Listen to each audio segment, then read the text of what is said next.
Sabe aquilo que dizem, que nascemos e morremos sozinhas? Não vale pra mim. Não.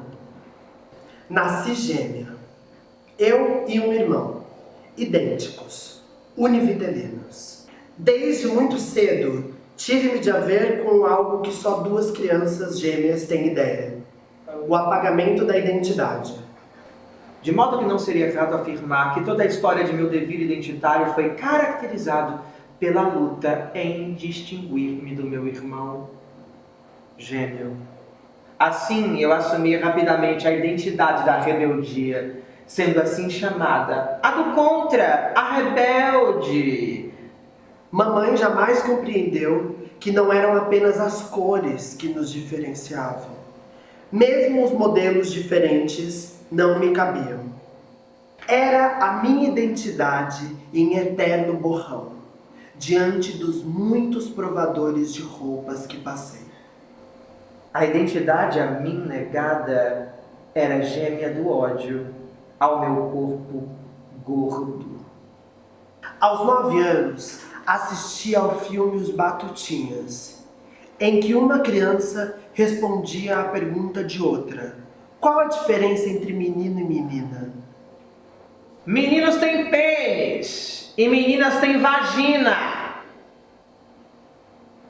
Eis a primeira pílula de cisgeneridade em mim depositada. Na medida em que entrei em minha adolescência, minha identidade destoava ainda mais da de meu irmão. Ele parecia encarnar fielmente as expectativas de gênero depositadas num garoto. Só gostava de meninas, colecionava playboys, dono de um humor explosivo E de pouca paciência. Já eu habitava o extremo oposto. Minha mãe fazia tudo em casa. Não trabalhava fora na época, cuidava de todos os afazeres. Comecei desde sempre a ajudá-la e nunca entendi o papel social destinado aos homens, muitas vezes utilizado pelo meu pai e pelo meu irmão como justificativa à falta de apoio nos afazeres domésticos. Mas e eu? O meu irmão ajudava o meu pai a lavar o carro, mas nunca lavava a louça. Quando entrei na faculdade aos 18 anos, desde lá a palavra gay não me servia e negava qualquer rótulo para definir minha sexualidade. Sempre possui traços de ansiedade como o hábito de roer as unhas. Mas numa manhã, inexplicavelmente, eu parei de roer. Depois, decidi usar a lixa. Nunca mais cortei e mais tarde passei uma cor.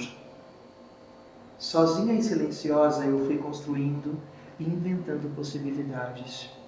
Eu não classificava meu universo como feminino. Ele era apenas meu. A unha foi o meu primeiro gesto político, íntimo, livre e solitário. Minha identidade de gênero, minha mulheridade estava ali, expressa a materializar-se sem que nem eu mesma me desse conta.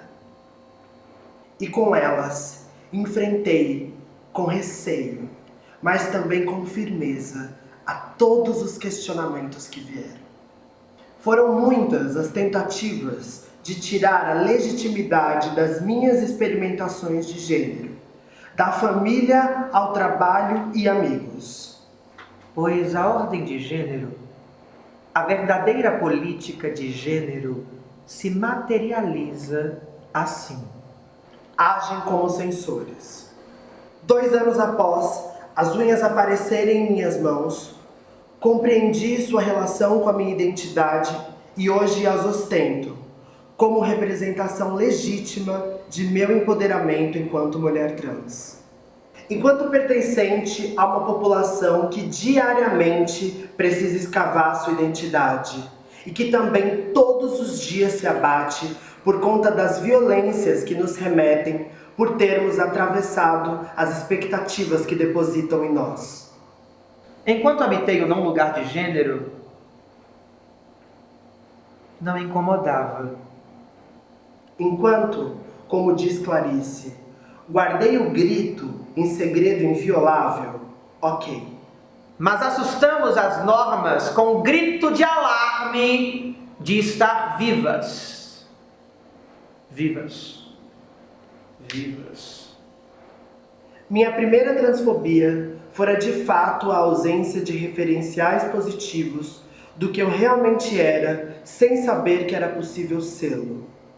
A minha primeira transfobia fora então a ausência de uma representatividade trans, para que eu pudesse entender que a identidade de gênero não era compulsoriamente definida pela configuração genital. A minha primeira transfobia foi cisgênera e heterossexual. O que se esperava que eu fosse.